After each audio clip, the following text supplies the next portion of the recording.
And good day here on this Tuesday, September 18th of 2018. Thanks a lot. Welcome into Indiana Sports Beat with Jim Coyle. We appreciate you taking us along wherever you're going, whatever you may be doing. We appreciate you taking us along for the ride. Justin Kalen sitting here high atop the crew chief's box, keeping us spinning. That's right. Hope you're having a good day. It is not a bad day. We're off to a good start here on this Tuesday in mid-September. Cannot believe we are that far along, but we are deep into week 4 of the college football season. That's right. It's going to be 90 degrees today. Did you know that? I did not, and I wish you hadn't even told me that. Actually, the next 3. Now I'm in a state of depression. Well, before we get any further, let's get to the headlines with Justin. All right, here are your headlines for this Tuesday, September 18th. Brought to you by Billy Joe's Gas and Food Mart, located on Highway 150 in Floyd's Knobs. Make sure you stop in for your hot breakfast, fill your gas tank, or hit up one of their daily lunch specials. $4.99 today. Beef and cheese burrito with rice is the lunch special. Former Hoosier Robert Johnson will sign with the Milwaukee Bucks for training camp this upcoming season. Bears defeat the Seahawks 24-17 last night. Jordan Howard finishes with 14 carries, 35 yards rushing, and 3 catches for 33 yards. And Brewers' Christian Yelich with a historic night last night, becoming the first player in Major League Baseball history with 2 cycles in the same season versus the same team. Only 5 players in Major League history have recorded 2 cycles in the same season. Those are your headlines, brought to you by Billy Joe's Gas and Food Mart, located off Highway 150 in Floyd's Knobs. $4.99 today, beef and cheese burrito with rice. Getting fired up there. That's right.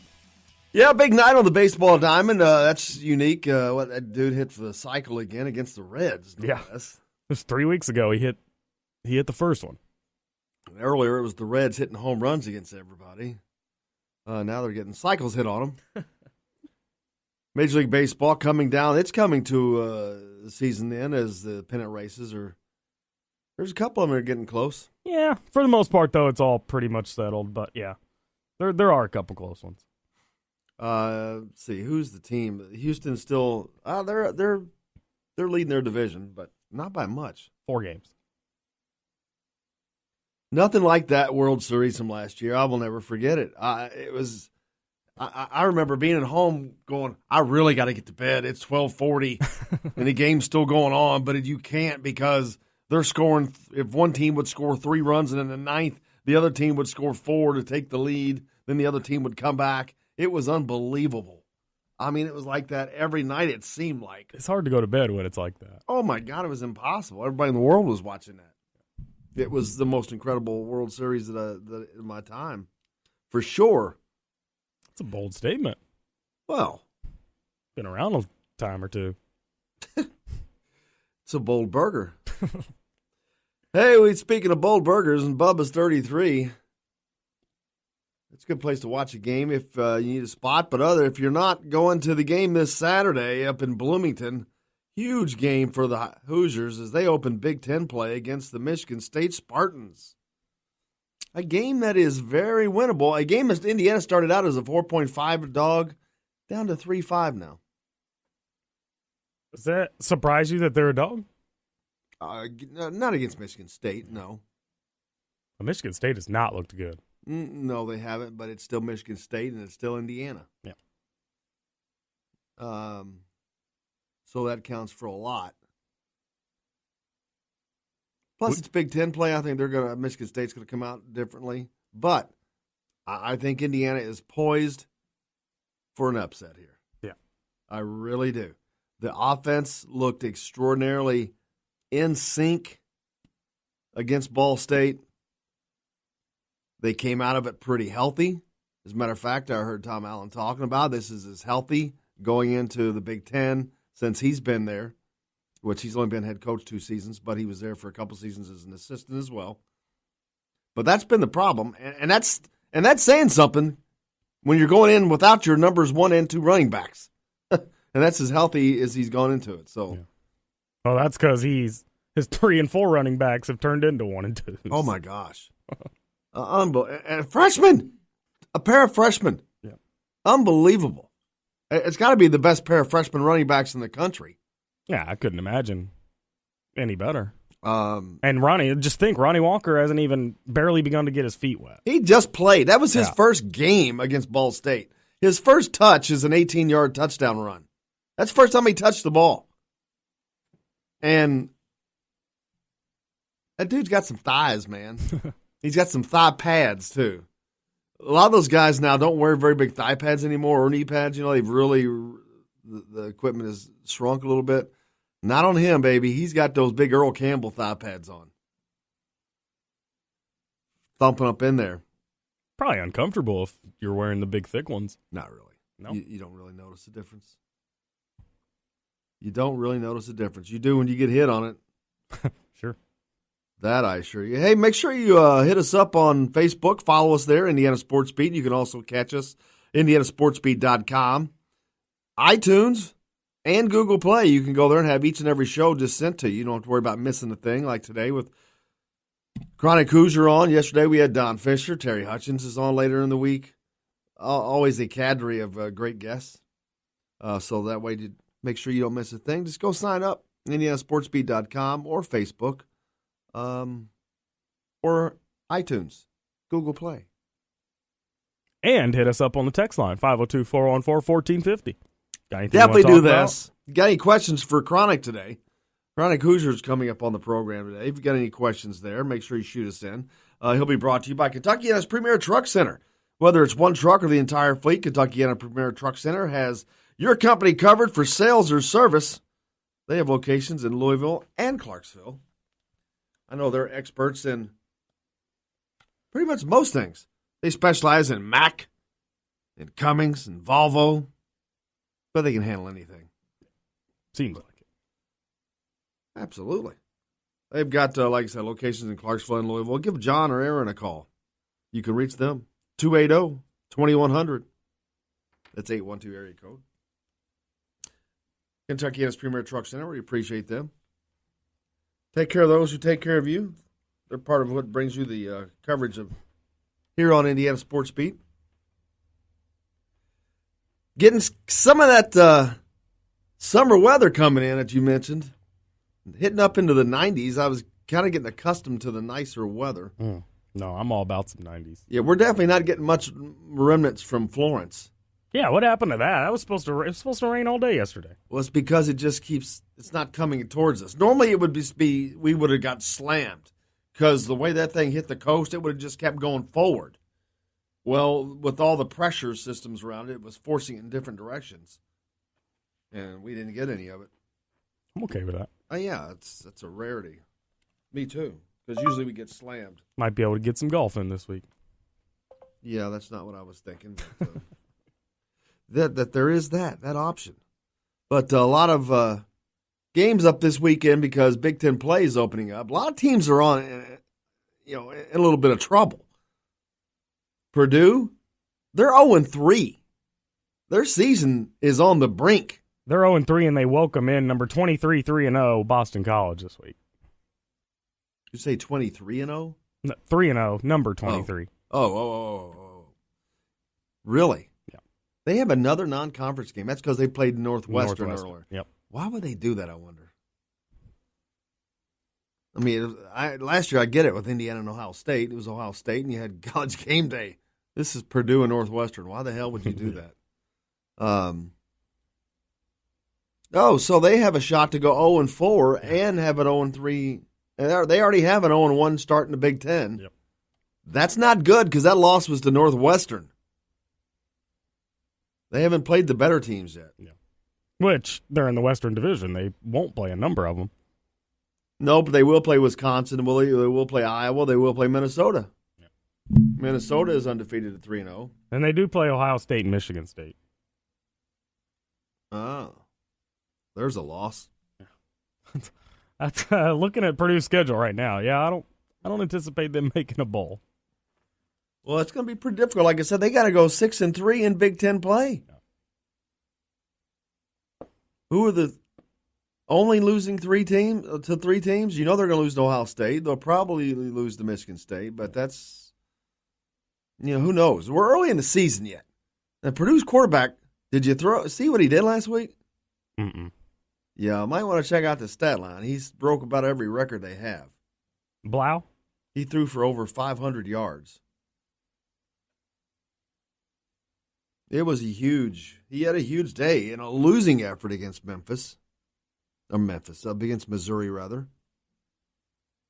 Yeah, he had a huge weekend. He threw for well over 500 yards. I think he broke the passing record for them. 572. That's a lot of yards, man. Yeah. That is a lot of yards. And the surprising part about that is that was only on 39 completions. You normally, if you see a guy with almost 600 yards passing, he's going to complete probably about 50 passes. Yeah, that's a lot of big plays that are happening when you see that going down.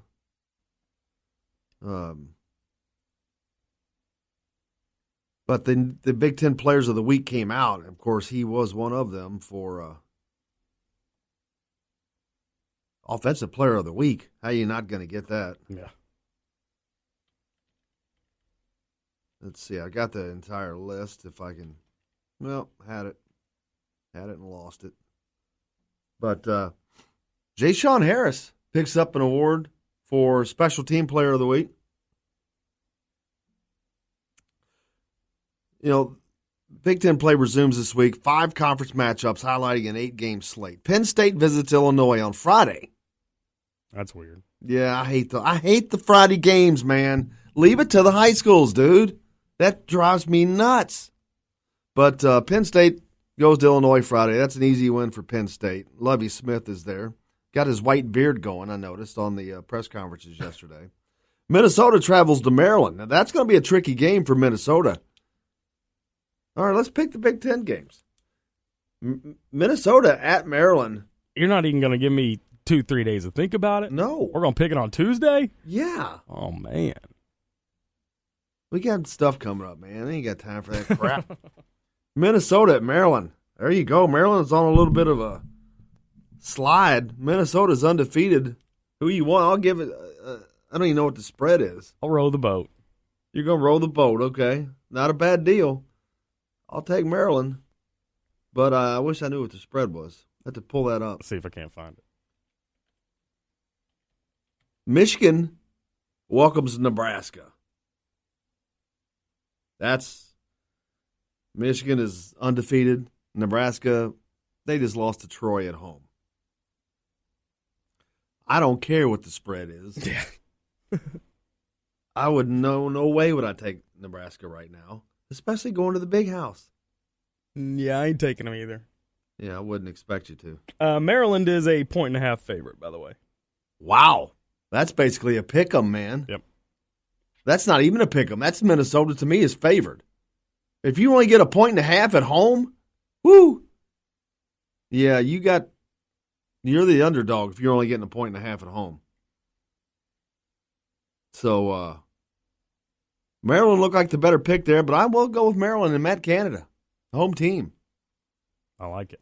We both took Michigan on the Nebraska game. That's a no-brainer. Michigan State at Indiana.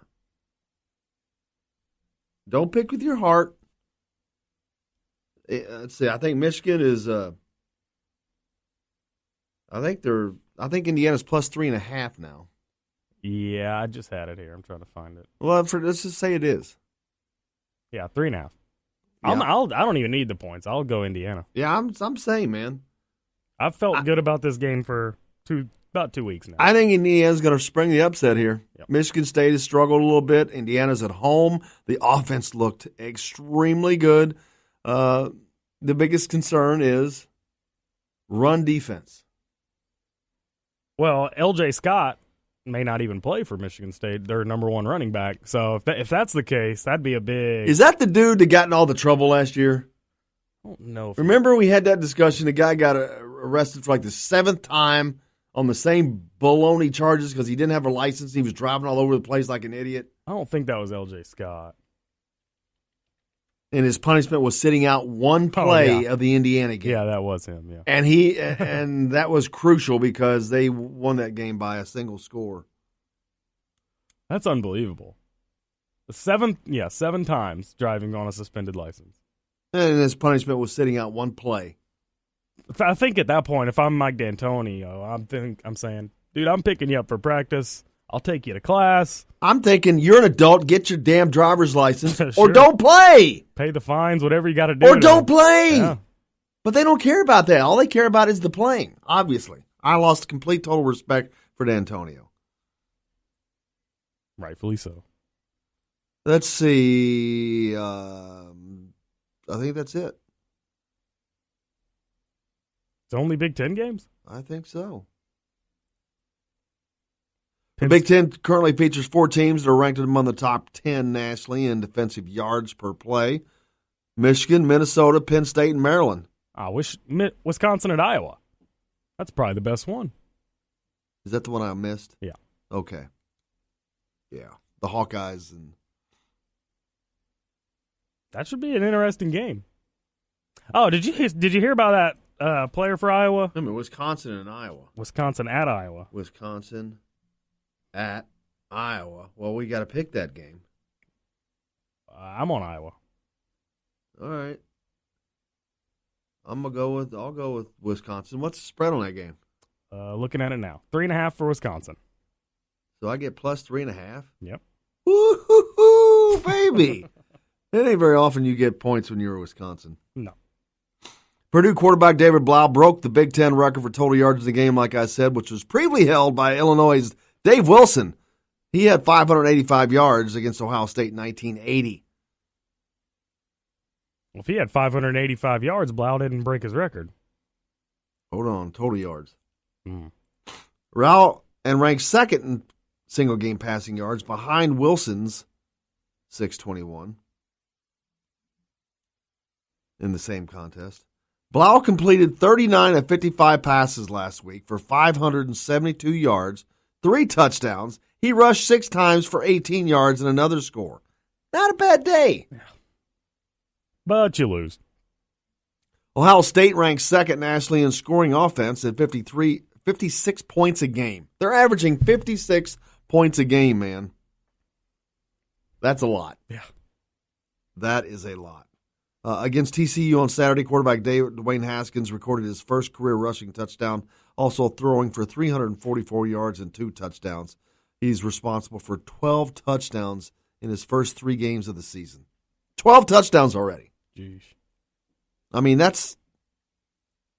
they're a legit title team. When you think about all the points they've put up, though, that doesn't seem all that impressive. Just 12 touchdowns. I mean, they put up 77. They scored, 60 last week? Well, he's responsible for 12 touchdowns in the first 3 games of the season, which is tied for the second most by a Big Ten quarterback in the last decade. Wow. Only J.T. Barrett in 2016 had more, of course, at Ohio State, with 13. Haskins ranks among the top 10 nationally in completion percentage at 9th at 72%. Passing efficiency, he's 8th with a 192 mark. And touchdown passes, he's 5th with 11. He's rolling, man. No doubt. But guess what? Have you heard him on the Heisman yet? Not yet. No, but you hear Trace McSorley, and what the hell's he done? Nothing. It's based on name. This is all about numbers, man. The Heisman used to go to the best college football player. Period. But, Now- those names change. Now it goes to the team's MVP, the best team's MVP a lot. Too often. And it's wrong. Let's take a quick break. We've got more when we come back. You're listening to Indiana Sports Beat with Jim Coyle here on Big X Sports Radio. Stay tuned. We've got tons more.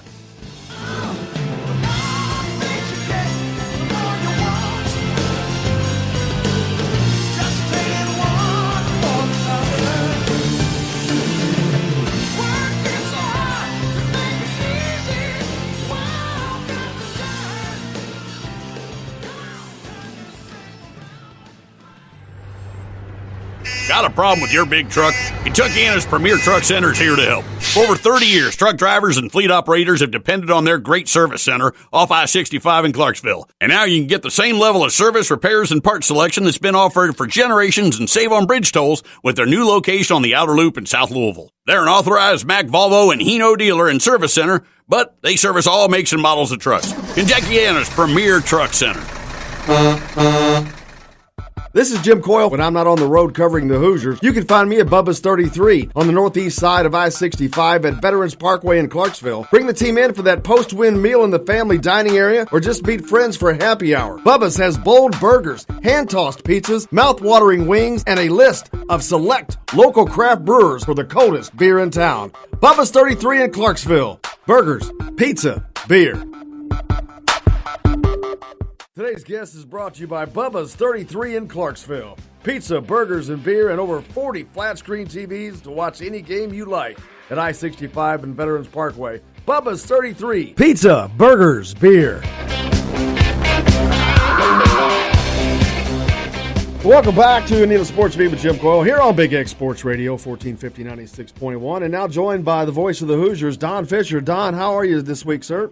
I'm well, Jim. How are you? Great. What a great game for the Hoosiers over the weekend. And one part, Don sits in the radio booth up in the press box. They kind of have them sealed away in a little bit, but that press box is kind of a tomb. You can't hear much up there. And for the first time ever, when Jay Sean ran that punt back, I heard Don Fisher giving the call, and it was spectacular. That was a great run back.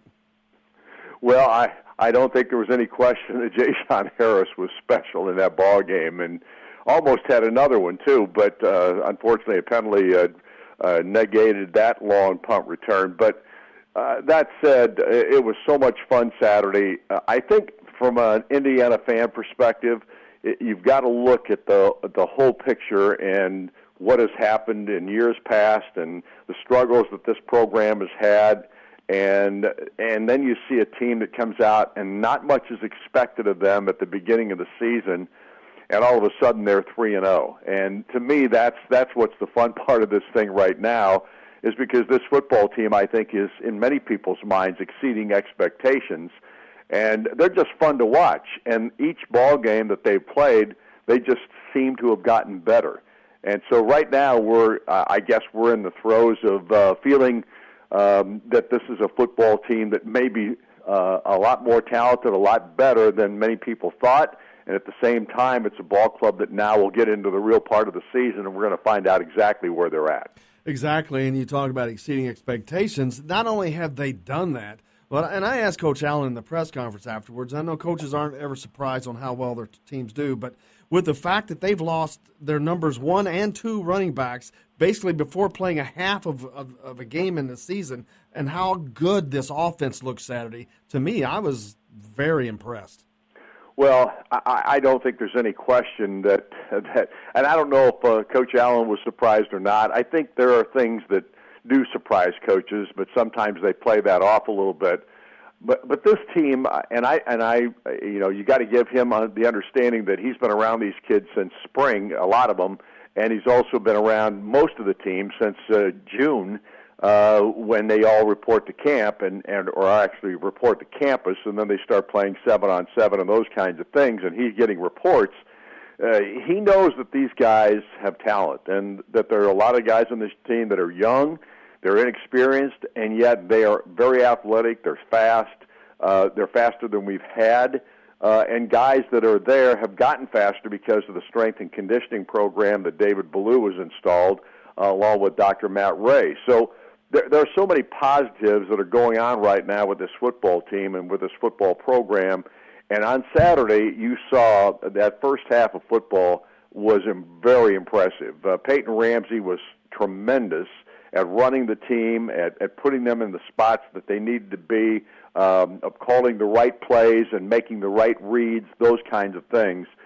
There were so many good things. And granted, we don't know how good Ball State is. What we do know is that Ball State played the number 8 ranked team in the country, Notre Dame, right down to the wire, and actually outplayed them in some areas in their ball game. And then Indiana dominated this Ball State team. And that, you can't make comparisons and things like that, but it gives you some kind of a read of where this team is at right now, and I think Indiana's in a really good spot.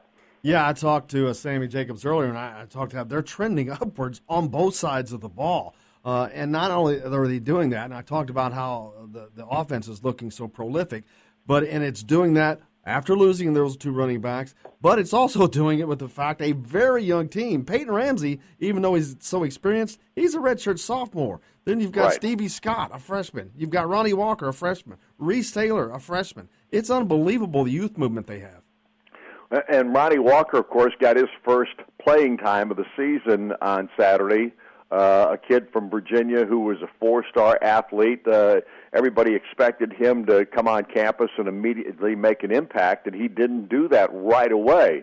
But he got an opportunity Saturday for the first time to really go out and show what he's got. In the very first play that he carries the football, he runs it into the end zone. It was a very, very good performance by Ronnie, and it gives you hope that the running back position, which has been pretty weak at this juncture in the sense of numbers, has regained a little bit of that with a guy that's got some speed.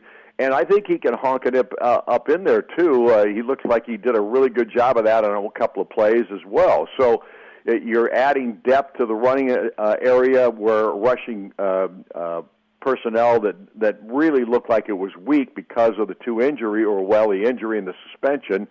And we still don't know when or if Morgan Ellison's going to be back on this football team. But if he does come back, then you've really strengthened that position. So there are so many positives at this juncture. You mentioned the defensive improvement, too, because that number had been questioned a little bit because this team made some mistakes in the first ball game. They got a little bit better in the second ball game. Well, in this game, they were impressive. And here's one area that you can look at when you want to see if Indiana's making some progress on defense, and that's rushing the quarterback. In this game, they had 3 sacks against one of the better quarterbacks that Indiana's going to face this year, and Riley Neal. They sacked him 3 times. They had 7 tackles for a loss in this ball game. They obviously had another interception in this contest. They did such a good job in so many different areas. And the one area that Indiana really had struggled with probably the most, aside from rushing the quarterback, were the linebacking core. And the question on those guys was, are these guys going to make improvement? Are they going to be good enough? That kind of thing. All of a sudden, you're seeing not only Raekwon Jones and Damian Willis step up and be really solid performers at their respective positions. You're getting a bunch of freshmen that are now stepping in, and they're playing that position extremely well also. And Micah McFadden continues to make a play or two in each ball game. Cam Jones is another guy. And a guy named James Miller played Saturday as well. So they're all different kinds of personnel and different people that are starting to step up. And that's the other thing about the ball game on Saturday. Tom Allen, I don't know what the actual number was. I haven't counted that up yet.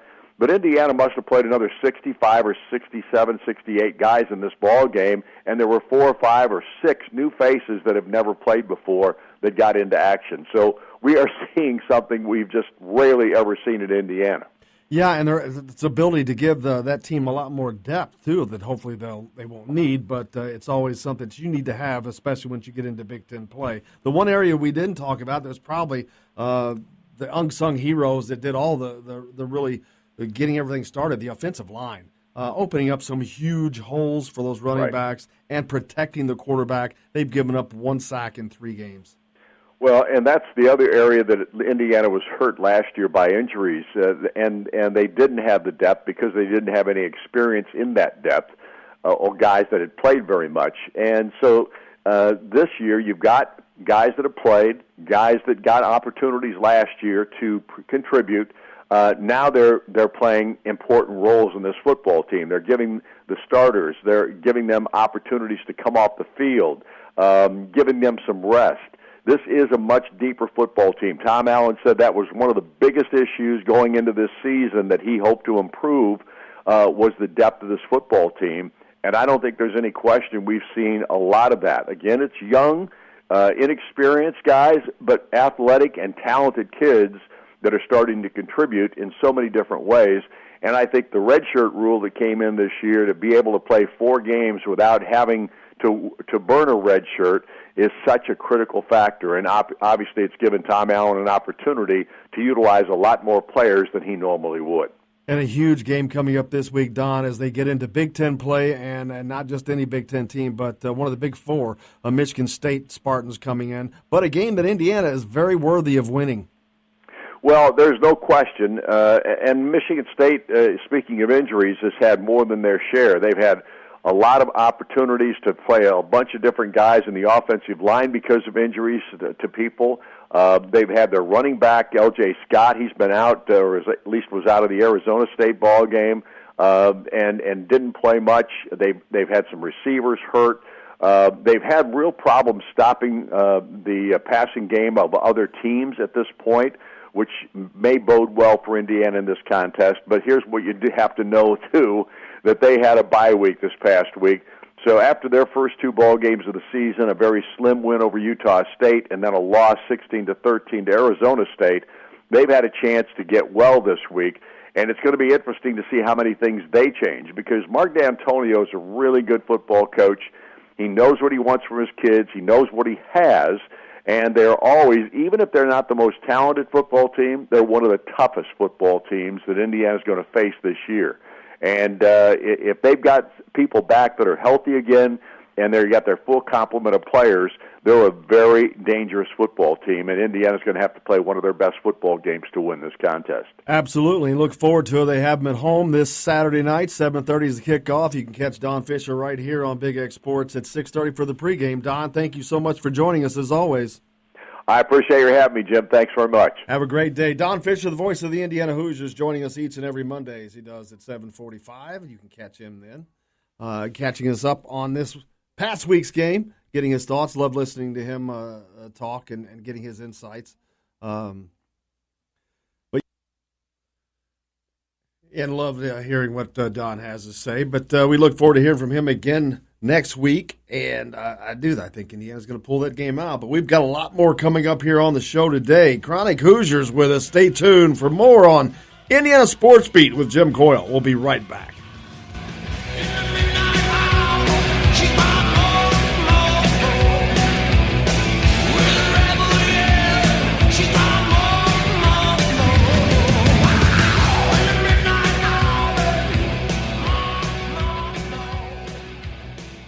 If you're a homeowner and have storm damage to your roof, you want a hometown contractor you can count on and trust. Brooks Roofing of New Albany has been doing quality work since 2006. Check out their work for yourself at brooksroofingin.com. No job is too big or too small, commercial or residential. Brooks Roofing is probably working in your neighborhood right now. Visit brooksroofingin.com or call 812-868-ROOF. That's 812-868-ROOF. Brooks Roofing, the protection you need when nature strikes.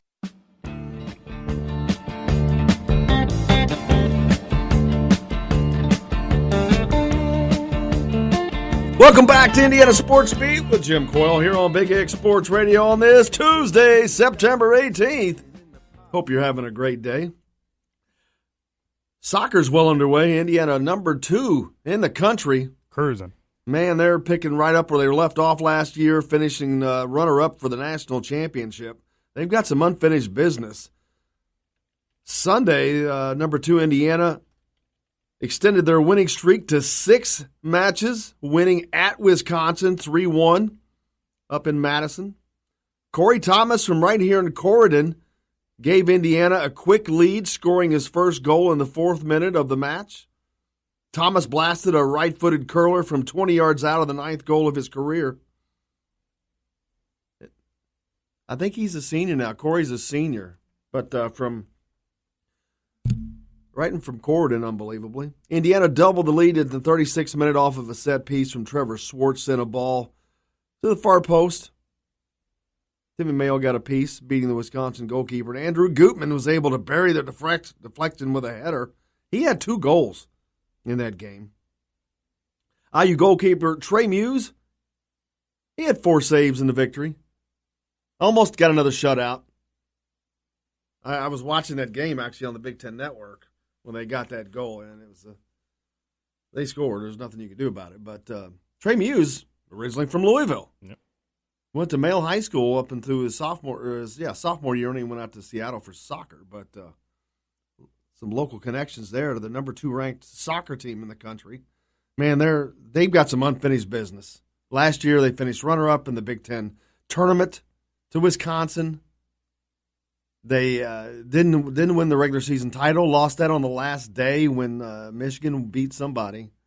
It was like a 4 or 5 team scrum for that championship, I remember. But they're rolling right now. We may have to go to Lexington on October 3rd. Oh, absolutely. You got to remind me of that. I would definitely love to do that. October 3, Lexington. Yep. Soccer. Got to put that in the deal in the next schedule. break. Up next, number 2, Indiana travels south down to Evansville. So for you in the Evansville area, Friday, September 21st, that's Friday. Yep, this Friday. So this Friday, the Hoosiers will be down in Evansville. So all of you guys down in the southwest part of the state, the Hoosiers are coming your way to take on the Purple Aces. Well, they're not the Purple Aces anymore, are they? I think they still are. Yeah. Are they Yeah. just? But at least their logo still has purple on it. So. well, they're the Aces, I know for sure. Yeah. But anyway. Well, no, I mean it says purple above the Oh, Aces. okay. So there you go. Okay. They are. There's your opportunity to see some great soccer if you're down in the Evansville area. Coming your way this Friday. There you go. Coach Todd Yeagley, great win. Obviously, it was a tough place to play. The team had a great first-half performance with a couple of nice goals. Unfortunately, to not get a few more. Credit Wisconsin. They came out in the second half, and the game turned a little bit, and they got a restart goal. It was great to get the third goal, certainly at that key spot. We ran the rest of the game out for 70 minutes. I was really pleased with our performance. It's Coach Todd Yeagley.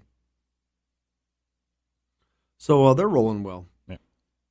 They are the Purple Aces. Yeah, I see that. There's their deal. Yeah. Joker texts in the show, 502-414-1450 if you want to do the same. Says, question for Jim, Justin, and Chronic. So we'll ask Chronic when he comes on as well. But can the IU defense get a stop on the opening drive this week? They have allowed 2 touchdowns and a field goal in the first 3 games so far. Well, you can answer it, but I'm saving it for when Chronic comes on. Yes. Way to really. Well, I'm on him all the time about making a commitment because he's always riding the fence. Boy, he stepped right out there on that one. Yes, Joker, they can get a stop. And I believe they probably will. The fans are going to be hyped. I think it's going to be a different atmosphere than we've seen at Indiana in quite some time. Oh, you're right. I agree. With an opportunity to go 4-0, 1-0 in Big Ten, I just it's think a 7:30 game. Yeah. If the weather is good, this could be a tremendous atmosphere. Absolutely. The new enclosed stadium, man. It's. I think this could be magical. They win this game. Not only they're going to be 4-0, they're going to be 1-0 in the Big Ten. They'll be ranked. I promise you. They beat Michigan State, and they're 4-0. You'll see them in the top 25 the next week. And if you don't, they're traveling to Rutgers the week after, likely to be 5-0. So see, that's you'll the see them thing. in the top 25 after that for sure. But can you imagine a 5-0 Indiana team? No. Because no, I can't. Do they come back home after that? No, they go to Ohio State. Well, there's that. That's a little momentum killer. That was great placement of that Indiana media book, by the way. It's got the schedule on the back on the glass. I can see the whole schedule without even moving. Except for that's last year's. No, it's this year's. That's last year's media book. It's 2018 schedule on the back. Oh, perfect. That's great. Love that. So, yeah, I mean, you're looking at a 5-1 start, potentially, if you're able to get a win over Michigan State on Saturday. Yeah. That's and then, all right, so who do they play after Ohio State? They got Iowa and then Penn State. Both home games. Then Minnesota. And they split that game. If they can split that game, golly, they could be 6-1. Yeah. I saw a projection yesterday on Twitter. I'll have to see if I can't find it, but projecting Indiana to go 9-3. I about fell out of my chair. I was like, there's no way. Well, but then when you start breaking it down. At the beginning of the year, I saw that was a possibility, but we didn't really talk a about possibility. It was just a possibility. I'm right. like, yeah, that's an outside. And that was before losing Morgan Ellison and losing Cole Guest. And I'm like, yeah. Projections certainly didn't go up after that. But here's the thing. That was also, at least in my mind, with a Big Ten that was the best conference in football. That ain't the case. The Big Ten is not the best conference in football this year. I don't even think it's top 3. Maybe top 3. Well, I don't know where they are. I know they're not at the top. The SEC is without a doubt the best conference again this year. The Big Ten taking unbelievable hits. I mean, Purdue with their 0-3 start. Nebraska losing at home to Troy. They lost back-to-back home games. They're 1-2? Yep. Wisconsin getting beat. Michigan State getting beat. You've got Ohio State, Maryland going down to beating Texas and then losing at home. Rutgers getting pounded by Kansas. Speaking of, I have a really cool stat, by the way, on Kansas. Last weekend, Indiana, Kentucky, Kansas, and Duke all won on the same day for just the second time in the last 20 years. Say that again. Who all was it? Indiana, Kentucky, Duke, and Kansas. Last week, not this past week, but the week before, all won for the second time in 20 years on the same day. But it happened again this past Saturday. So 2 times in 20 years, and then you got back-to-back weeks where that's the case. It's pretty crazy. Yeah, that's a good little post. I have to post that in a little bit. Yeah. That's pretty, it's a neat little stat. I saw somebody post something that may have been Joker, I forget, but it said, what is this, basketball season? Kentucky's 3-0, Kansas is 2-1. They didn't have Indiana on, but it was a friend of mine, I remember. And I sent him, Indiana's 3-0 too.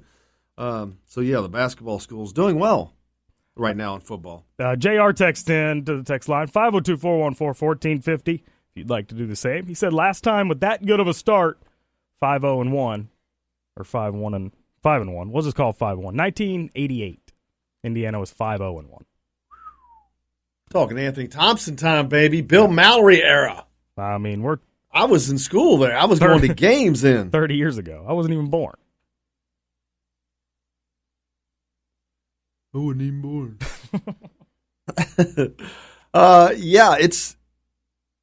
It's been a while. I mean, it's a little historic. But if they can do this, and it would have been nice if they just got to start Big Ten play with Rutgers. Yeah. That would have been sweet to get you a Big Ten win for sure. But you know what? Nothing sweeter than beating a Biggie. Yeah. One of the big 3. Yeah, Big 5. Big 5? Michigan State? You consider Michigan State one of the big 3 in the Big Ten? I'd put Wisconsin. Right now, they're a Big 4. Over Penn State? No, a Big 4. Over who? You got Michigan, Ohio I'm talking State, the Penn State. Big Ten East, man. Oh, okay. But even if you include Wisconsin, Wisconsin just got beat by BYU. That's true. At home. That's true. Were they at home? Yeah. Okay. No, they're not. I'm sorry, they got beat at home. That's worse than losing on the road at Arizona State to Herm Edwards. I stand corrected. In my opinion. That's just in my opinion. I mean, I think it's Ohio State, Penn State, Michigan State, Wisconsin right now. Yeah, I can get behind that. And then maybe Indiana. Maybe. I think Indiana's the 6th best team in the Big Ten right now. Isn't that crazy? Actually, and that could change. Yeah, I'd say Iowa's probably. We'll find out. Indiana beats Michigan State, man. That could put them in top. If they finish in the top 3, that would be, or top 4 of the Big Ten East, that would be an achievement. Yeah, that's a win. And then you're likely going to a pretty solid bowl if that's the case. Oh, well, hell yes, because you are going to win 8 games. And you win 8 games, you're going to a nice bowl game. Yep. That's the thing. You win 6 games, you get bowl eligible, You're going to Detroit to the Quick Lane Bowl, or you're going to I believe I saw this weekend they were the Foster Farms Bowl out or the what was that one we had a great time with last year? The I'm sitting here trying to Uber Cherry Bowl. There was the Gasparilla Bowl. There's the Gas Bowl. I got Gas Bowl. There was the Cherry Tomatoes Bowl. Yeah, there were some dumb ones. Now I saw this weekend though they're projected Indiana to go to the Gator Bowl. Right. Wow, that's a pretty good one. Gator Bowl in Florida. Come on, where is that? Jacksonville? You should know that. Not unless they change. Yeah, that might be the one in Jacksonville. I think that it is. Yeah, no, it definitely is because Kentucky played in it a couple of years ago. Yep, at Everbank Field. Yep. I can't believe that they're already projecting them to do that, but I'll be heading down to Jacksonville if that's the case. I tell you that. Well, of course. I hope you got a place for us to stay. We'll have all kinds of places to stay. We got options. Options are good to have. Absolutely. One thing I don't doubt is we're going bowling this year. Yep. I mean, Indiana's going to a bowl game. This team is not going to fall off the face of the planet. They have to win just to simply go to a bowl.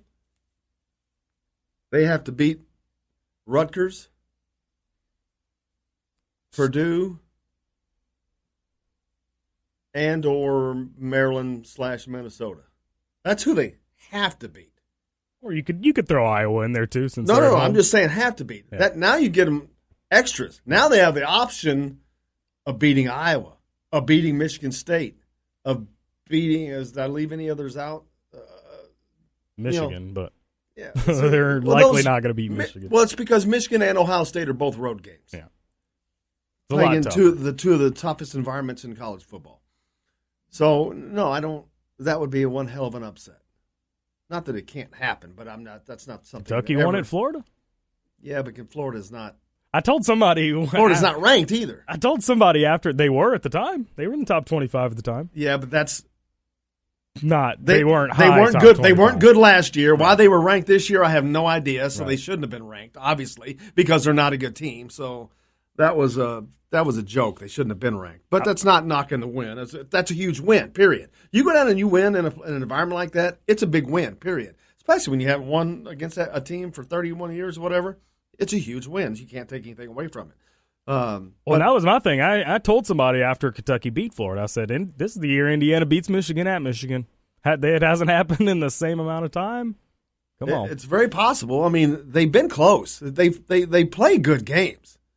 They just do enough. They've done enough to beat themselves and let themselves lose. But looking forward to the opportunities this year. I think you have a lot of young guys that they're too dumb to be scared. Yeah. I don't mean that in a negative way. You know what I mean? Yeah. That means you just don't know any better. You don't care. Yeah. They just, hey, we're freshmen. We're dumb freshmen. Yeah. We're not supposed to be winning. Well, there's no pressure on those guys. They're not supposed to beat these people.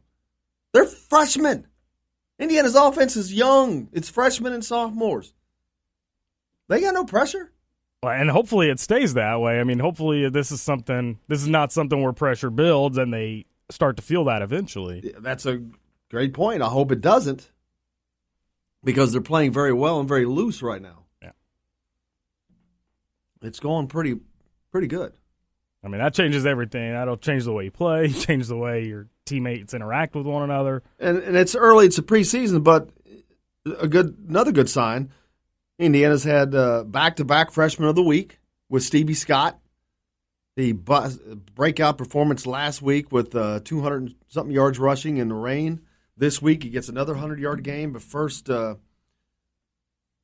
freshman to do that in quite a while. But he was only the fourth ever to do it at IU, fourth true freshman ever to have back-to-back 100-yard games. But he did it faster than any other freshman did it in two out of his first three games. Beast. And that's early on. It's a good sign of things to come. Then you have Ronnie Walker come on last week. First touch, he gets an 18-yard touchdown. Great sign. Yep. Great sign of things to come, but health and depth. Oh, and then you think about the other two freshmen, Michael Penix and Reese Taylor, that have been seeing the field regularly. That's That's a pretty strong 4 group of players right there that can carry the torch for IU moving forward. The fact that they're having such an impact now, holy smoke. Man, they're only going to get better. Yep. Indiana needs to make sure they keep an offensive line. That's got to be their biggest point of contention because they've got the parts already. I mean, they have a line right now, but I meant going forward. Yeah. Next year. You imagine having the same offense back again next year and the year after that? They're set for the next couple of years offensively. They've got to keep a good line up there. And then you've got Tom Allen as head coach, so he's a defensive-minded guy. He's going to take care of the defensive side. They could be in pretty damn good shape if this is a sign of things to come. Plus, now, how well this is going to help their recruiting. Yeah. Because, to be honest with you, Purdue and Coach Brom had probably taken a slight lead in recruiting the state of Indiana. He came in and had a hell of a season last year, turned them around, and made a big splash and made a lot of inroads with the recruits. Indiana, though, silently had a great recruiting year also. Not silently, but right there with him, fighting for people like David Bell. Right now, Indiana's 3-0, Purdue's 0-3. What do you think that's looking like? Right. So, yep. Looking pretty good. We got to take a quick break. We'll be back with a lot more. We appreciate you staying with us here on Indiana Sports Beat with Jim Coyle. We'll be right back with more.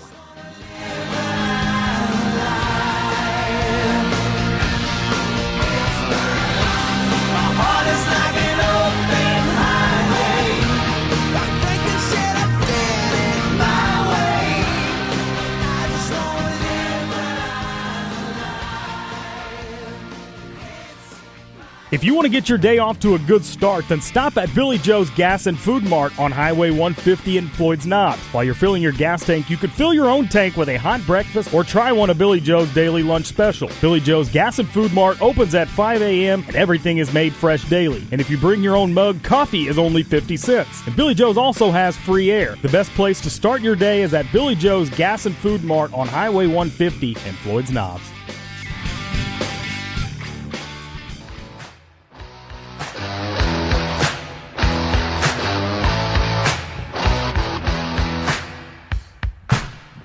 Welcome back to Indiana Sports Beat with Jim Coyle here on Big X Sports Radio. Thanks a lot for joining us here on this Tuesday, September 18th. It's going to get warm out there, apparently. Of course, the new go ahead. According to Chief Meteorologist Justin Kalen. There you go.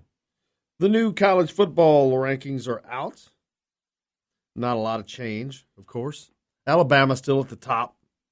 Georgia, Clemson, Ohio State, the usual suspects. Clemson is not going to. Clemson is almost guaranteed a playoff spot. The ACC sucks so bad this year; it's worse than the Big Ten. Yeah, it sucks. It's terrible. I don't know that they even have a good second team. Virginia Tech may be as good as it gets in the ACC, and that's it. I think. Yeah, Boston College is doing something, but Miami found their way back in as well, but. Yeah, they're after that loss to LSU in week 1, they don't impress me. But Clemson's just guaranteed a spot. Yep. It sucks. And then you got Georgia number 2. I'm not understanding Ohio State. They are just annihilating people. Is this just the pissed off at Urban Meyer thing? Maybe. Because I got to tell you, they're dominating people, folks. They're not winning, they're dominating. Oklahoma's number 5. LSU jumps a huge jump to number 6. Big win over Auburn. Stanford's still 3-0. They're number 7. Notre Dame. I don't get this. Yeah. Somebody please explain this to me. How in the hell, why in the hell is Notre Dame in the top 10? What the hell have they done? They've won. Yes, they're 3-0. They've barely beaten these teams they're playing, and they're barely beating Ball State. They're barely beating Vanderbilt. That's not a top 10 team to me. No. Just because their name is Notre Dame doesn't mean jack. Yeah, that's the thing with Notre Dame. They get a lot of name recognition. Well, here's the thing that aggravates me. The voters, they've had 2. This is week 4. They've had 3 games to look at. okay? When you come in, it's all hype. And they were hyped up there in the top 10. Okay, first week, they play a game, you're like, you give them a pass. Second week, which would have been Ball State, you're like, not so sure. It was raining, but it's all right. I'm going to give them one last break. Oh, okay, you barely beat Vanderbilt at home? You're not a top 10 team. But yet here they still sit. Explain that to me. Auburn, number 9. Penn State rounds out the top 10 at 3-0. Washington with a single loss to Auburn at 11. West Virginia, 12. Virginia Tech, Mississippi State, Oklahoma State, all these teams are still undefeated. Central Florida, they're number 16. How about that? They're hanging in there like a hair in a biscuit. Keeping it cruising. Wisconsin dropped to 18th after their loss to BYU. You got Michigan at number 19. There's Miami of Florida. There's an ACC team at 21. Texas A&M jumps in. Yeah. How about that? Didn't take long for Jimbo Fisher to start earning his $75 million. And then I talked about Boston College. Number 23, they're 3-0.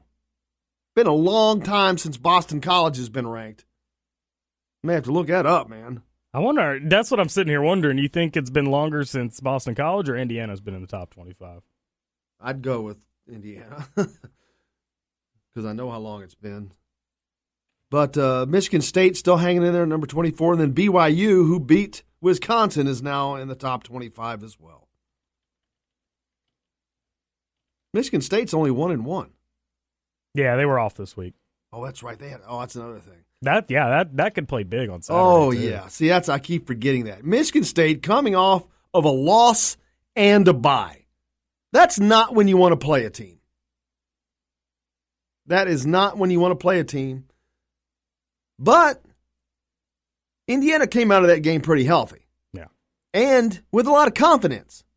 So normally I think that would be a big worrisome red flag. Not really concerned about it this time. It's early enough in the season. Now, had this been 7 weeks into the season, 8 weeks into the season, where you're really getting beat up and banged on and you got a lot of bumps and bruises and you're kind of sore, that makes a difference then. Indiana's still healthy. It's early. We're only 2 weeks in, 3 weeks in. Yeah. They're still in good shape. So if you're going to have to play a team that's coming off of a bye and a loss, this is the time to do it, early in the season. You're not as affected by much. And actually, you're kind of rolling. So there's that. A couple texts into the show, 502-414-1450, if you want to do the same. Tim T texted in and says, football scholarship, then also play basketball. I assume that was, okay, here it is. Just tuned in as their talk of David Bell coming to IU. Football scholarship, then also play basketball? David Bell is, of course, high on the list for Indiana.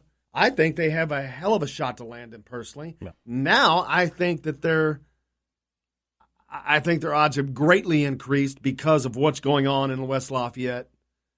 An 0-3 start, which could possibly be an 0-4 start, versus Indiana, who's looking at a potential 4-0 start. I think that's going to be a huge difference for landing David Bell or not. And I think that he's going to see this youth movement at Indiana and see that Reese Taylor, he's Mr. Football last year. Man, he's playing. Yep. All these other freshmen, they're playing. He goes, they're not afraid to play freshmen. I'm going there. Yeah. I think Indiana gets David Bell. Now, when he gets there, does he play basketball too? Because you from everything I remember talking about him, you exclusively think he's a football guy. He is total football guy. He is. First of all, he's not needed on the basketball court. Right. Secondly, there's no room at the end, friends. They already have players that aren't going to play. They don't need a 5'9", whatever, 11. They're not in need for that. So no, he's not going to be his exploits in the high school on the basketball court are one thing. I don't think that carries over to the college level. He won't. He's going to be focusing on football. He's an elite receiver. That's where he needs to stay as his elite status, which he will. So, no, I absolutely don't think that he may walk on just to do it, but I don't see him being a factor in any way on the basketball court. That's just my opinion. Good text sent in by Josh. I really liked this one. A pretty good chance that Indiana has the Big Ten Freshman of the Year in football and basketball. Stevie Scott and Romeo Langford. That's a good point, Josh. Hadn't thought about that till now. Had not thought about that till now. Rondell Moore is going to be someone that that'll be close. That Stevie's going to have to fight. But if he continues winning Freshman of the Week, that's not going to be so hard to do. He's already got 2 of them down, 2 out of the 12. So knock a couple more of them down. That's going to make it kind of easy. But that's a great point, Josh. I hadn't thought about that. And then Mad Dog texts in and says Duke is 3-0 too, and they beat Northwestern. Who beat Purdue? Exactly. So that means Duke would smash Purdue. Yeah. Apparently everybody would. All 3 of them that they've played. That's how it's come to be, come to fruition. But Urban Meyer, he's back at it. Urban Meyer's back. He had a 3-game suspension, and that suspension is now up. So he'll be on the sidelines for Ohio State's game this Saturday. And I think he had a little press conference, didn't he? Yeah. Did you ever find any on that? No, I could. I'll see if I could find something. But yeah, basically they it's like an introductory press conference back to the team and. Welcome back, Urban. Yeah. Welcome back, welcome back, welcome back. And it just continues to be about this whole scandal that they face. So. The funny thing is, these people, Rick Pitino, Urban Meyer, all these dudes, they don't learn, shut up. You get the chance, it's kind of dying down at Ohio State. It's the Zach Smith thing. It's kind of gone away a little bit. If I were you, shut up. But he won't shut up. What was he saying? Basically, they were asking him about deleting text messages on his phone, and his response was, I've never deleted a text message on my phone. I've never even changed a setting on my phone because I don't even know how to. So he's pleading ignorance that he would never do any of that because he doesn't know how. Which I just find that bogus. Now, he wouldn't lie, would he? I mean, Urban would. He would. I'm sorry, I forgot he did lie at the Big Ten Media Days this year. He lied full scale. Didn't know anything about it. Oops. Yeah, I don't know I don't know how to delete a text. What is this? A phone? Oh, yeah, I don't know how to operate this thing. Of course, you need a play at 4th and 1 in 2 seconds to beat Michigan. Oh yeah, I can come up with that. I can figure that out. But no, I don't know how to delete a message off my phone. Yeah, this is his first day handling a cell phone. Well, and that was not even the worst of it. I thought it got even worse when they were asking him about the whole Courtney and Zach Smith thing, and he responds, well, I can only believe what the police have told me, and that there was no domestic violence that took place. Absolutely. Those photos that my wife showed me that's proved that he beat. I mean, I never saw those photos. What am I talking about? Yeah. The conversations my wife had with his wife about her getting beat up. Oh, I forgot. I didn't have those conversations. Yeah. What am I talking about? Again, why don't they just learn shut up? He's a clown. 2 words. Shut up. Rick Pitino, shut up. Just shut up. Every time they open their mouth, more crap comes out that only they believe. That's what cracks me up about narcissistic people. Their mouth just flows like a lava flow. Coaches are some of the most narcissistic. Well, of course they are. Not all of them, but some of them. Yeah. But it's funny. We got to get to a quick break. When we come back, we've got Chronic Hoosier joining us. We got a lot more coming up on here at Indiana Sports Beat. Stay tuned. We're coming right back. Well, come on and let me know. Should I stay or should I go? Should I stay or should I go now? Should I stay or should I go now? We all want a winning smile for those championship photos, and that's exactly what you will get at Reynolds Family Dentistry in Sellersburg. Reynolds Family Dentistry has been serving the dental needs of Hoosier families for over 30 years. Let Doctors Roger and Jay Reynolds take care of your family. Just off of I-65 at 809 South Indiana Avenue in Sellersburg. Call 812-246-3368. That's Reynolds Family Dentistry, 812-246-3368. Today's guest is brought to you by Kentuckiana's Premier Truck Center, located 5 miles north of downtown Louisville, just off of I-65 at Veterans Parkway in Clarksville. All my friends know the low rider. You know what that means. Welcome back to Indiana Sports Beat. Jim Coyle here on Big X Sports Radio. It's a Chronic Tuesday. We'll have Chronic Hoosier joining us here in just a second. Before I do, if you're making plans to go up to the game this week, Indiana hosting Michigan State, I-69 is now open. Oh my gosh, it has made a most unbelievable difference especially for those coming from Indianapolis. Just a much easier trip, much happier crowd. But we've got Chronic Hoosier with us now on the line. Chronic, how you doing, brother? Another day in paradise, my friend. How's things down south? It's kicking. It's going to be a big weekend, I feel, in Bloomington this weekend with Michigan State coming in. The Hoosiers 3-0, looking to go 4-0 and open Big Ten play with a win that I think is very, very possible. You know, I don't think you're alone in that. I just checked a second ago. Vegas is still holding the line at about 4.5. You throw in the uncertainty of things that can happen over 60 minutes, and this is going to be one of those games where the Hoosiers can compete. You know, this is also where we kind of get into the meat of the schedule. Not only are we beginning Big Ten play, but we get the first of many ranked opponents on IU's schedule this season with Sparty coming into town. I like where the Hoosiers are at. I caught a little bit of the show before I jumped on. I think the biggest thing that most of us talked about before the season, you knew was going to be important going into it.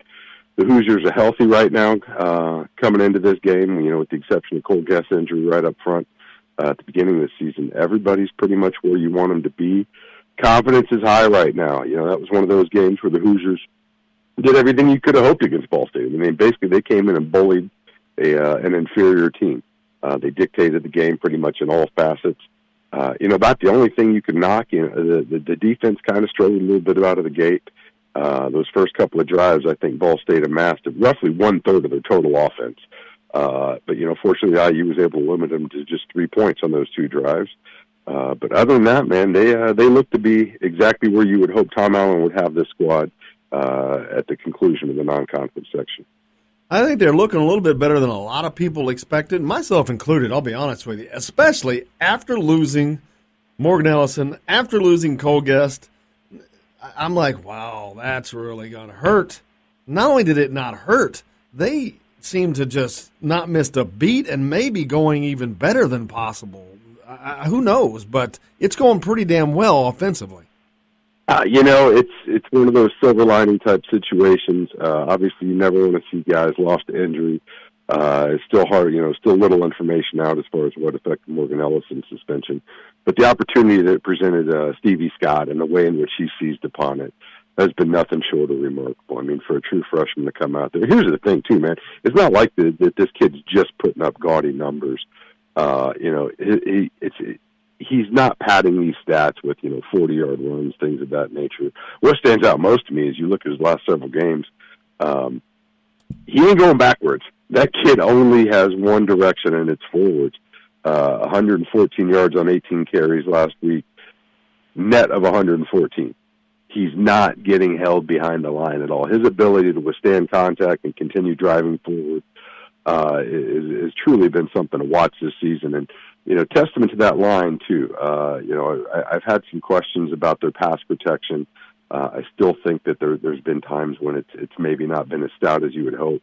But one thing you can't dispute is those guys up front love to just explode off the line and go drive downfield. They're doing a tremendous job creating running alleys for all IU's backs to get, whether it be Stevie Scott, Ronnie Walker looked pretty sharp. Peyton Ramsey, as much as we can compliment his ability to manage the game thus far in the season, I still think we're not fully seeing the full potential of his running game brought in. And perhaps we'll see that against Michigan State. I think that's going to be one of those games where perhaps the screen pass that the board's offense has relied on so heavily thus far may not be as effective as what we've seen. You're bringing in some stronger, faster cornerbacks who are going to be able to close that distance a little bit better, maybe not have to give up such of a cushion. I think this could be a ripe game for them to mix it up and maybe throw Peyton into the mix more, calling his own number on some of these RPOs. And I got to tell you, Peyton Ramsey has looked he looked really, really good against Ball State, but I want to temper that. He looked good within the confines of what he does, I think. I still think that for Indiana to be something special, they're going to have to find a way to stretch the defense beyond 15 yards, which I don't think they really have that capability right now with Peyton in there. But he's done such a phenomenal job of running things so efficiently that you take efficiency over big plays, I think. I think a lot of times you hear a lot of people talk about a quarterback's ability to manage the game. And I think that's certainly been true for Peyton so far. He's done a good job of managing the game. I think you could also extend that logic to offensive coordinator Mike Board. I think he's managing his roster the best he can right now. I do have similar concerns about Peyton's ability to stretch the field with the long ball a little bit. And it's one of those where I rewatched the game last night, and the zip in Penix's passes is so much sharper, crisper than what you see from Ramsey. Even on some of those screens, his ability to whip that thing out with a little bit of mustard on it, it certainly stands out to you. So, it kind of begs the question at this point, when we do get into a situation like Michigan State, where perhaps they're not going to give these receivers as much space to operate in out in the flats. If it's not one of those situations where the board's going to have to find a way to get downfield with the passing game. But one thing that I think is optimistic for IU going into that, you've now got a situation with 3 games on tape, with Stevie Scott posting record numbers for a true freshman rusher at IU as far as his ability to get back-to-back 100-yard games. It's going to put defenses in a position where you got to play these Hoosiers honest. It's not a situation where you're going to be able to stack the box and solely try to contain the running game, because there's still a lot of talent outside in those targets at receiver for the quarterback. I think it's one of those, though, where you're going to have to see a willingness of both the offensive coordinator, and keep in mind as well with this offense, these RPOs he's running, so much of this is options that are being determined by the quarterback at the line.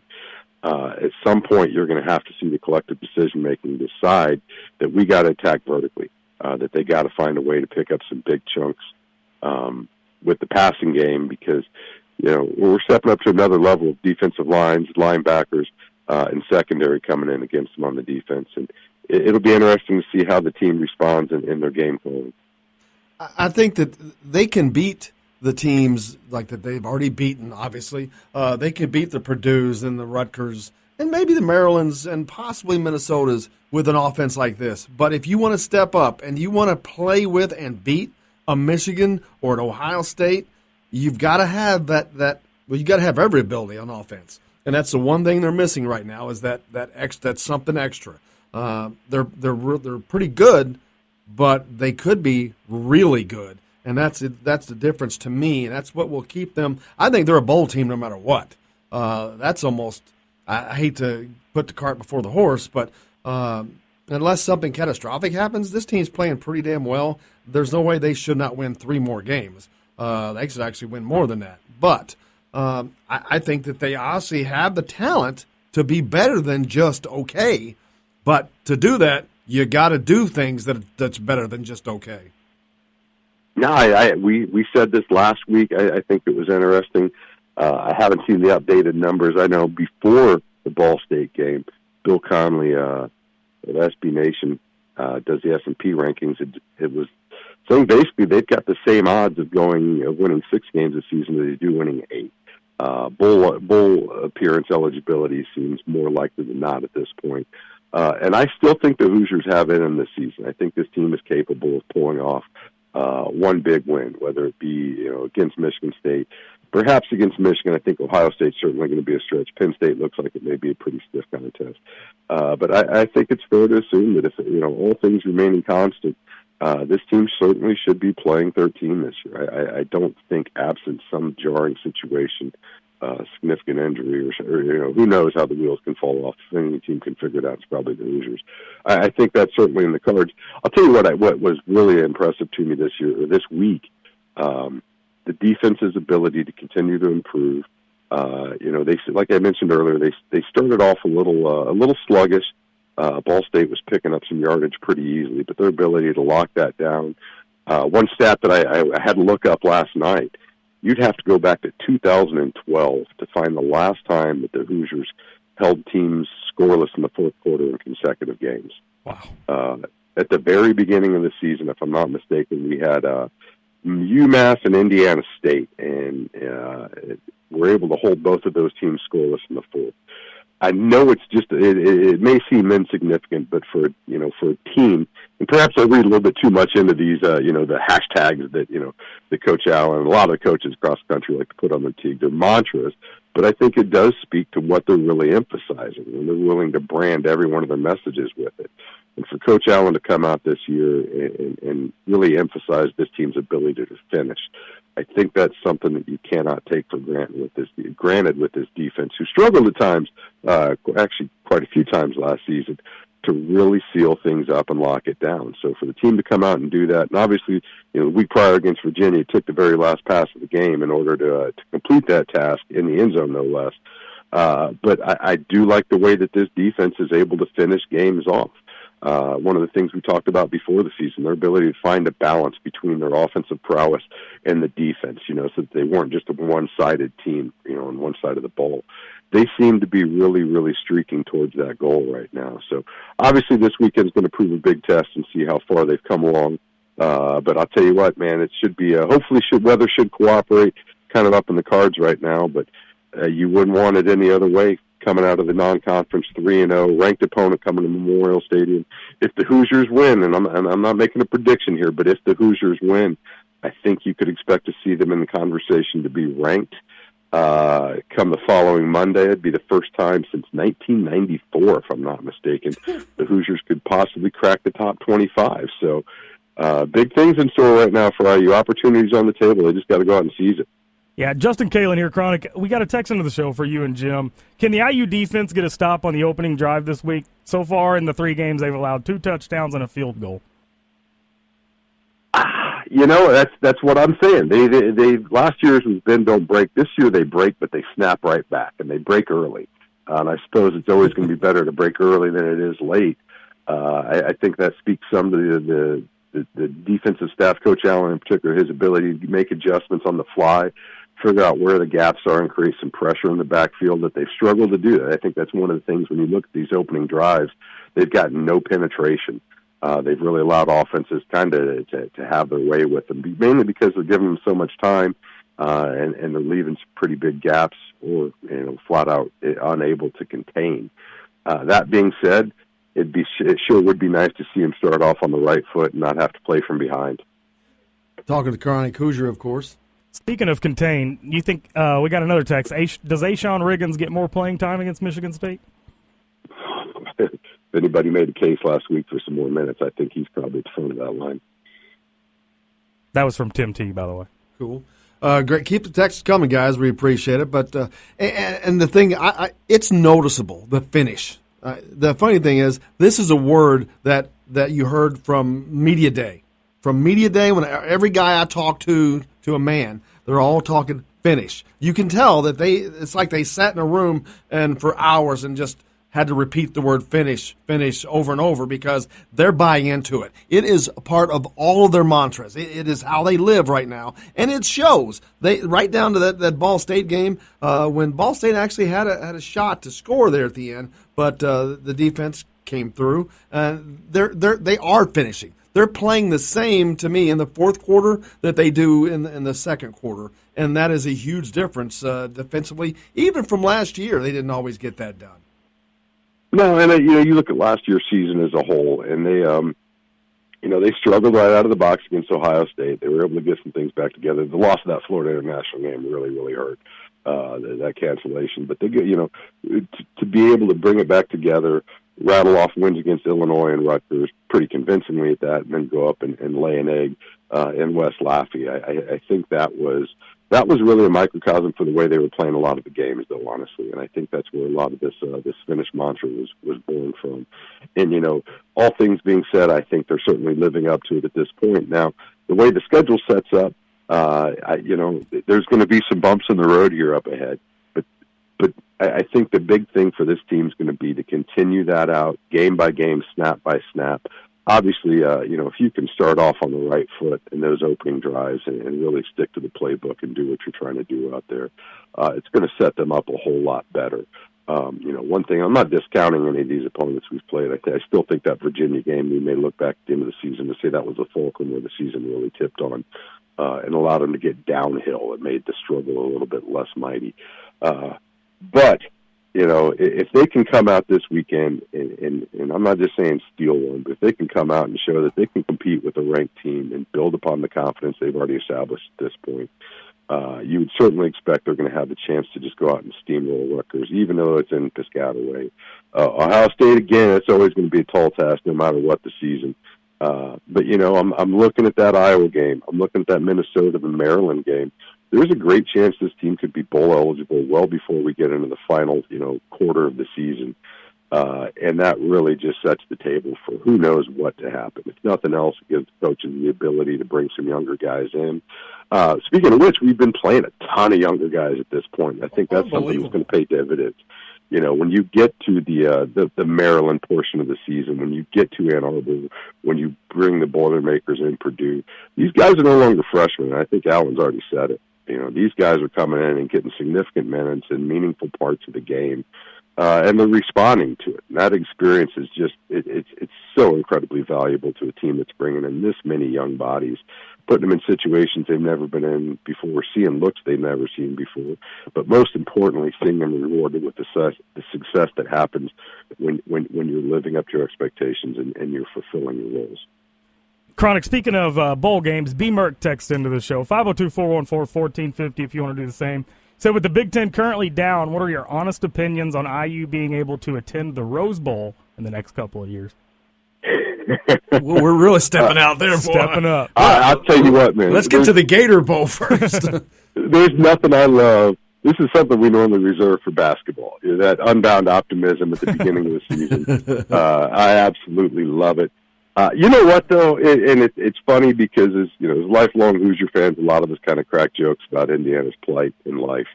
But you know what? I think it's important for people, especially the team, but for fans as well. You got to believe. You have to believe that the greatest successes are going to be attainable. If you do certain things, then success can happen. We've talked ad nauseum. It's been scrutinized. I don't know how many different ways by how many different people. How incredibly difficult it is to get to the Rose Bowl, to get to a Big Ten championship game coming out of the Big Ten East. When you look at the incredible, imbalance of power, wealth, and resources that IU's faced against. All that said, though, I think if you're Tom Allen, you got to ask, why not us?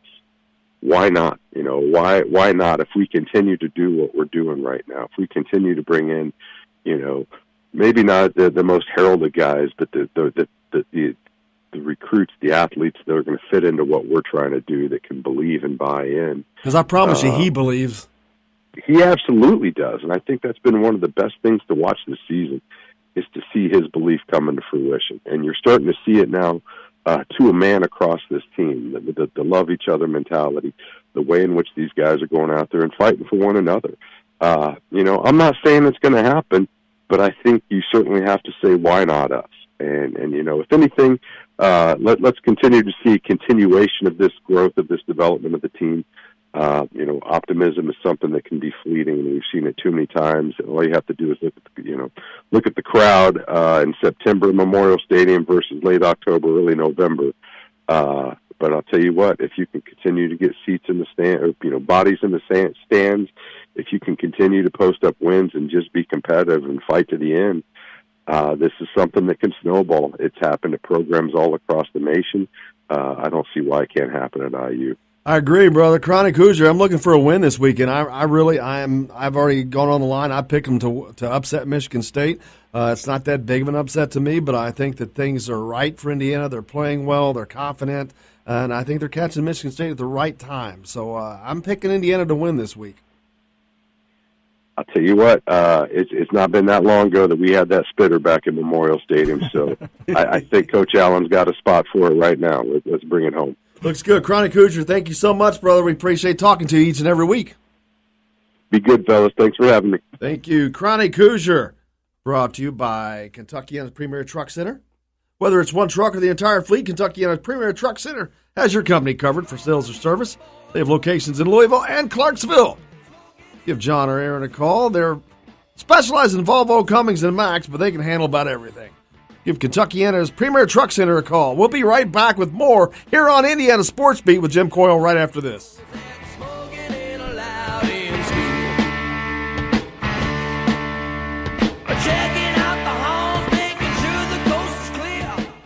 Hey, if you're in the market for a new truck or tractor, car, or ATV, you need to be at Hollis Auction Service on November the 10th. Located on Highway 150 in Greenville, just west of Highway 335, Hollis Auction Service also needs items for the auction. If you're looking to sell, call Billy Joe Hollis today at 502-664-1606. That's 502-664-1606. Make sure you're at Hollis Auction Service in Greenville on November 10th.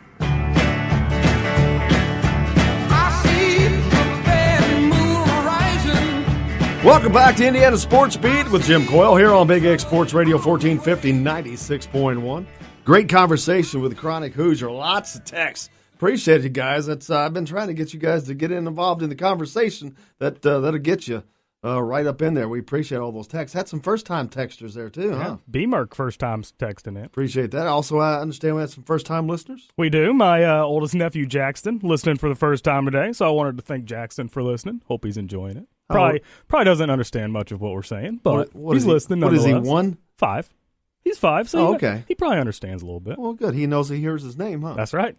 Cool. Keep listening, Jackson. Tell Mommy to turn it on from time to time. Yes. Good job, Jackson. We appreciate you, brother. But that was a great conversation with Chronic. And, yeah, I think this is going to be a huge weekend up there. Yep. I think it's going to be a big weekend for a lot of teams. Like I said, we've talked about Purdue as an example. They're 0-3. They're in a must-win situation, but it's a tough game. But the fact that you go 0-3 when two of those games are at home, it's a bad way to start the year. Yeah, and I honestly, for Purdue, I think their must-win game was probably last week. I mean, you can make the case that this is the must-win too, even more so now. But I think the one where they really needed to win was probably last week. Well, if you're talking about a bowl, yeah, because your easier opportunities don't come from within the conference. Yeah, that's why Indiana's in great shape. When you go 3-0, you're halfway there to being bowl eligible. Right. Now, if that's all you want, then great. But see, I don't want a 6-win bowl. I don't want to go to Detroit. I don't want to be in the Quick Lane Bowl. I don't want the Foster Farms Bowl out in Santa Clara, California. I'll go to Santa Clara, California. Well, I do too if somebody's paying the way, but I'd like to see them in an 8-win bowl. Yeah. A 7-win bowl game would be better than anything, or better than nothing. But I want to see them in the Music City Bowl.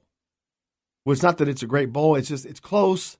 You could probably get a great regional team.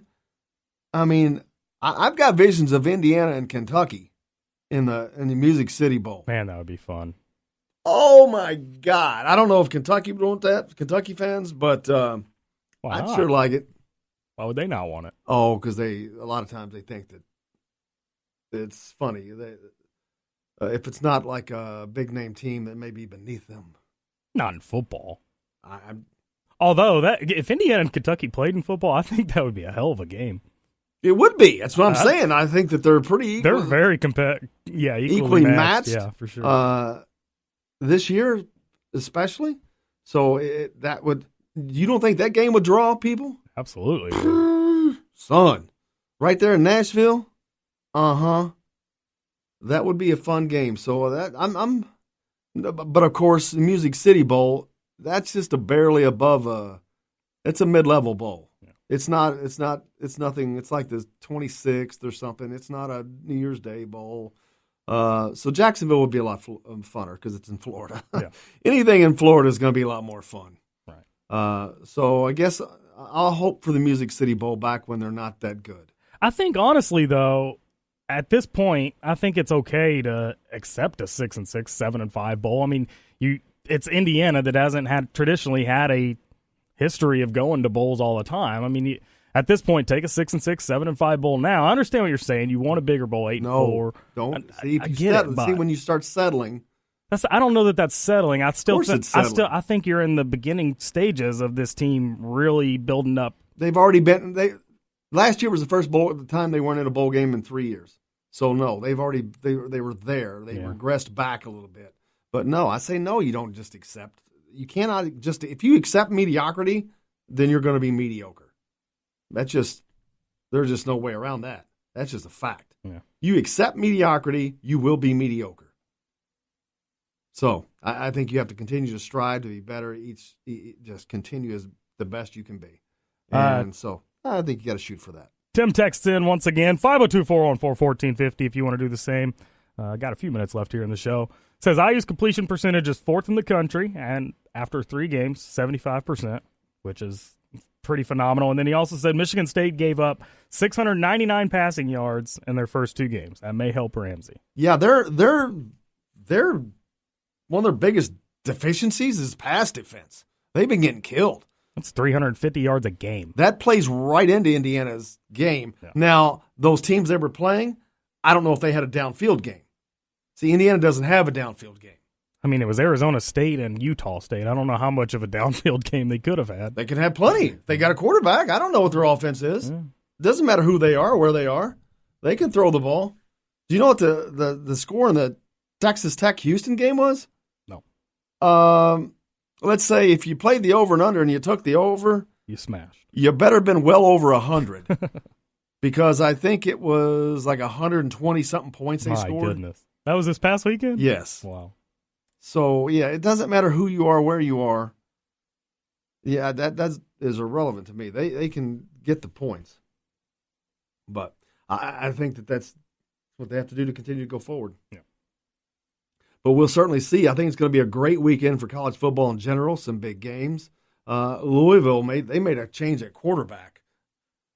All the talk about their quarterback coming in, now they've already had a change there at the top. So they've gone from having the Heisman Trophy winner 2 years ago to having a quarterback change in the middle of the season already. I believe I remember hearing Heisman talk about Juwan Pass. Now he's not even going to play. Heisman. I'm telling you, it's because he had a nickname. Can't have a nickname before you do anything. Yeah, it doesn't bode very well. But anyway, I'm looking forward to a great weekend at games in general, but especially the 7:30 game up there is going to be phenomenal. Cannot wait. The weather hopefully will be a lot better than it was 2 weeks ago. It was fine last week, but I think that everybody's looking forward to this. It's a 7:30 kickoff. You're going to have all day to tailgate. It's on the Big Ten Network. It's going to be a fun night. Tim says IU blows out State. I'm hoping. Yeah, I don't know about seeing that. But you never know. Like I said, what would you consider a blowout in a game like that? 14 points? No, three touchdowns is a blowout. Yeah, you got them at home.